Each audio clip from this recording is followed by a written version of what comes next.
Hi, welcome back UK infotech. நம்ம இன்றைக்கி இந்த வீடியோவில் வந்து என்ன பார்க்க போகிறோம்னா எரர் ஹேண்ட்லிங் தான் நம்ம வந்து என்னன்னு பார்ப்போம். போன வீடியோவில் வந்து ஹூப்ஸ் கான்செப்டில் வந்து 1 by 1 நம்ம வந்து ஒவ்வொரு வீடியோலையும் நம்ம வந்து போட்டிருந்தோம் ஹூப்ஸ் கான்செப்டில். இப்போ இந்த வீடியோவில் வந்து என்ன பார்க்க போகிறோம்னா எரர் ஹேண்ட்லிங்னா என்னன்னு பார்ப்போம். இதே மாதிரி எரர் ஹேண்ட்லிங் இருக்குது அண்டு வந்து எக்ஸெப்ஷன் ஹேண்ட்லிங் அப்படின்னு இருக்குது. இப்போ நம்ம இந்த வீடியோவில் வந்து எரர் ஹேண்ட்லிங் நம்ம வந்து என்னன்னு பார்ப்போம். எரர் ஹேண்ட்லிங்லாம் வந்து என்னென்னா ஒன்றுமே இல்லை. இப்போ எரர் ஹேண்ட்லிங்னா ஒரு பக், நம்ம வந்து ஒரு ப்ரோக்ராமில் வந்து ஒரு பக் கண்டுபிடிக்கிறது தான் நம்ம வந்து எரர் அப்படின்னு நம்ம வந்து சொல்லுவோம். அதாவது ஒரு ப்ரோக்ராமில் வந்து நம்ம மிஸ்டேக்கு அது சொல்கிறது தான் வந்து எரர் ஹேண்ட்லிங் அப்படின்னு நம்ம சொல்லுவோம். இப்போ இதில் வந்து என்னென்னா இப்போ இங்கே எரர் ஹேண்ட்லிங்லேயே வந்து மொத்தம் வந்து 3 இது இருக்குது. என்னென்னா சின்டாக்ஸ் எரர் இருக்குது, தென் வந்து ரன் டைம் எரர், அடுத்தது வந்து லாஜிக்கல் எரர் அப்படின்னு இருக்குது. இப்போ நம்ம வந்து 3 வந்து என்னென்ன ப்ராசஸ் பண்ணுது நம்ம அப்படின்னு நம்ம வந்து பார்ப்போம். இப்போ சின்டாக்ஸ் எரர்னால் வந்து உங்களுக்கு எல்லாருமே தெரியும். இப்போ சின்டாக்ஸ் எரருக்கு நான் வந்து ஒரு சம் எக்ஸாம்பிள் வச்சுருக்கேன். சின்டாக்ஸ் எரருக்கு இப்போ சின்டாக்ஸ் எரர்னா என்னென்னா நம்ம வந்து ஒரு ப்ரோக்ராம் நம்ம வந்து பண்ணுறோன்னு வச்சுக்கோங்களேன். இப்போ ஒரு அதில் வந்து ஸ்பெல்லிங் இருக்கும், நம்ம வந்து ஸ்பெல்லிங் மிஸ்டேக் பண்ணுவோம். தென் வந்து ஒரு ஃபார் எல்ஸ்லையோ இல்லை எல்ஸ்லையோ ஒரு கண்டிஷன் நம்ம வந்து கோலன் வைக்கிறதுக்கு இந்த மாதிரிலாம் நம்ம வந்து நிறைய மிஸ்டேக் பண்ணுவோம் சின்டாக்ஸ் எரரில்.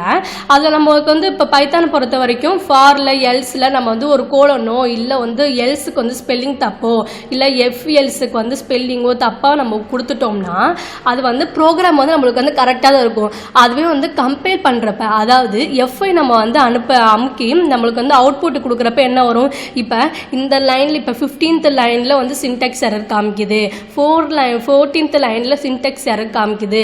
நம்ம ஒரு ப்ரோக்ராமில் வந்து நம்ம ஸ்பெல்லிங்கோ இல்லை வந்து ஒரு எரரோ நம்ம ஒரு சின்டாக்ஸ் எரரோ நம்ம வந்து காமிக்கிறது, ஒரு ப்ரோக்ராம் பண்ணுறதுல வந்து சின்டாக்ஸ் எரரோ இல்லை ஸ்பெல்லிங்கோ நம்ம இது காமிக்கிறது அப்படின்னா அதான் வந்து சின்டாக்ஸ் எரர். நம்மளுக்கு வந்து ப்ரோக்ராம் நம்ம வந்து பண்ணுவோம். நம்ம எப்பயுமே நம்ம வந்து பைத்தானை பொறுத்த வரைக்கும் ப்ரோக்ராம் அடுத்தடுத்து நம்ம வந்து அடுத்தடுத்த லைனை நம்ம வந்து பண்ணிகிட்டே இருப்போம். ஆனால் நம்மளுக்கு வந்து அவுட்புட் வர்றப்போ வந்து அவுட்புட் பேஜில் என்ன வரும், சின்டாக்ஸ் எரர் அப்படி காமிக்கிறது தான் வந்து சின்டாக்ஸ் எரர். இதுதான் வந்து சொல்லுவோம்.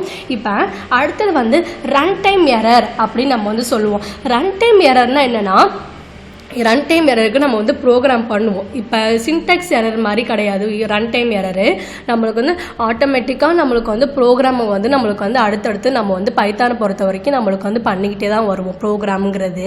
ஆனால் நம்மளுக்கு வந்து அவுட்புட் வரும், அவுட்புட் பேஜுக்குள்ளே போவோம். ஆனால் வந்து என்ன நம்மளுக்கு வந்து இந்த லைனில் இப்படிலாம் நம்மளுக்கு வந்து காமிக்காது. நம்ம ஏதோ நம்ம வந்து மிஸ்டேக் பண்ணியிருக்கோம், அதை நம்ம வந்து கரெக்ட் பண்ணுறது தான் வந்து ரன் டைம் எரர் அப்படிங்கிறது. ரன் டைம் எரர்னால் நம்மளுக்கு வந்து எல்லாமே நம்மளுக்கு வந்து ப்ரோக்ராம் நம்மளுக்கு ஆட்டோமேட்டிக்காக நம்மளுக்கு வந்து டைப் பண்ணி நம்மள்ட்ட போயிட்டே தான் இருப்போம். ஆனால் எஃப்ஐ அமுக்கிறப்ப வந்து என்ன சின்டாக்ஸ் எரர்னா என்ன, இந்த லைனில் வந்து சின்டாக்ஸ் எரர் அப்படி நம்மளுக்கு வந்து காமிக்கும். ஆனால் ரன் டைம் அப்படி காமிக்காது.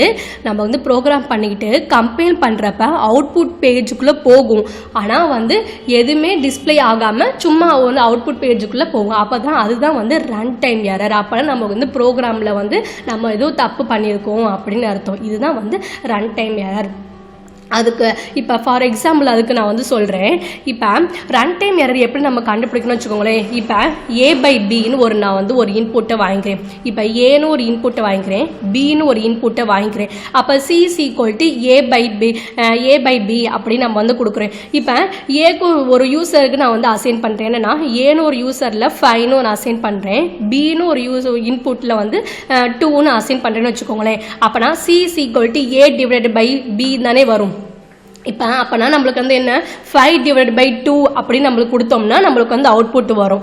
இதான் வந்து ரன் டைம் எரர். அப்போனா இப்போ ரெண்டாவது வந்து ஒரு யூசர் நான் வாங்கின்னு வச்சுக்கோங்களேன். இப்போ A = 5 அப்படின்னு நான் வந்து கொடுக்குறேன், B = 0 நம்ம வந்து கொடுக்குறேன். அப்போனா நம்மளுக்கு C = என்ன 5/0 அப்படின்னு நம்மளுக்கு வரும். அப்போனா அது வந்து 5/0னா என்ன அவுட்புட்டில் இன்ஃபினிட்டி அப்படின்னு. பைத்தானை பொறுத்த வரைக்கும் அது வந்து இன்ஃபினிட்டியாக ப்ரோக்ராம் வந்து அக்செப்ட் பண்ணாது.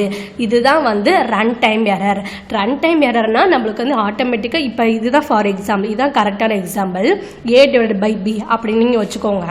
ரன் டைம் எரர்னா என்ன நம்ம ப்ரோக்ராம் நம்ம வந்து கொடுத்துக்கிட்டே தான் இருப்போம், அவுட்புட் பேஜுக்குள்ளே போகும், ஆனால் எந்த இதுவுமே நம்மளுக்கு வந்து காமிக்குது இந்த லைனில் இப்படின்லாம் காமிக்க. இதான் வந்து ரன் டைம் எரர் அப்படிங்கிறது. இப்போ அடுத்து வந்து லாஜிக்கல் எரர். லாஜிக்கல் எரர்னால் ஆட்டோமேட்டிக்காக நம்மளுக்கு வந்து இப்போ ப்ரோக்ராம் நம்ம வந்து கொடுக்குறோம் ஃபார் எல்ஸ்லையோ இல்லை எல்ஸ்லையோ இப்படின்னு நம்ம ஆட்டோமேட்டிக்காக நம்ம வந்து கொடுக்குறோன்னு வச்சுக்கோங்களேன். நம்மளுக்கு வந்து அவுட்புட் பேஜில் நம்மளுக்கு வந்து அவுட்புட் வரும், ஆனால் நம்மளுக்கு ஏற்ற மாதிரி வந்து அவுட்புட் வராது, லாஜிக்கலாக நம்மளுக்கு வந்து வராது. இதுதான் வந்து லாஜிக்கல் எரர் அப்படிங்கிறது. இதான் வந்து எரர் ஹேண்ட்லிங் அப்படிங்கிற. எரர் ஹேண்ட்லிங்னா இதில் வந்து மொத்தம் வந்து ஒரு பக்கை கண்டுபிடிக்கிறதா வந்து எரர் ஹேண்ட்லிங் அப்படிங்க. அதில் வந்து 3 இது இருக்குது. என்னென்னா syntax error, run time error, logical error அப்படிங்கிறது. சின்டாக்ஸ் எரர்னால் நம்மளுக்கு வந்து இப்போ நம்ம ஒரு ஸ்பெல்லிங்கோ இல்லை ப்ரோக்ராம் ஒரு கண்டிஷன் நம்ம கொடுக்குறதோ நம்ம வந்து தப்பு பண்ணிட்டோம்னா நம்மளுக்கு ஆட்டோமேட்டிக்காக அவுட்புட் பேஜ் கம்பைல் பண்ணுறப்ப போயிட்டு நம்மளுக்கு வந்து இந்த லைனில் வந்து சின்டாக்ஸ் எரர் காமிக்குது அப்படின்னு நம்மளுக்கு வந்து சொல்லும். இதான் வந்து சின்டாக்ஸ் எரர் அப்படிங்கிற. ரன் டைம் எரர்னால் நம்மளுக்கு ப்ரோக்ராம் பண்ணிவிட்டு அவுட்புட் பேஜுக்குள்ளே போகிறப்ப நம்மளுக்கு வந்து எந்த அவுட்புட்டுமே வராமல் நம்மளுக்கு வந்து கொடுக்கும். அதுதான் நம்மளுக்கு ரன் டைம் எரர் அப்படின்னு காமிக்கும். லாஜிக்கல் எரர்னா என்னன்னா நம்ம அவுட்புட் பேஜுக்குள்ள வரும், ஆனால் நம்மளுக்கு ஏற்ற மாதிரி நம்மளுக்கு வந்து வராது. இதுதான் வந்து லாஜிக்கல் எரர். எரர் ஹேண்ட்லிங்னா ஒரு எரருக்கு ஒரு பக்கு நம்மளுக்கு கண்டுபிடிச்சிடும், நமக்கு வந்து ரீகரெக்ட் பண்ணுறது தான் வந்து எரர் ஹேண்ட்லிங் அப்படிங்கிறோம். இதுதான் வந்து இந்த வீடியோவில் வந்து எரர் ஹேண்ட்லிங்கு நம்ம வந்து என்னன்னு பார்த்தோம்.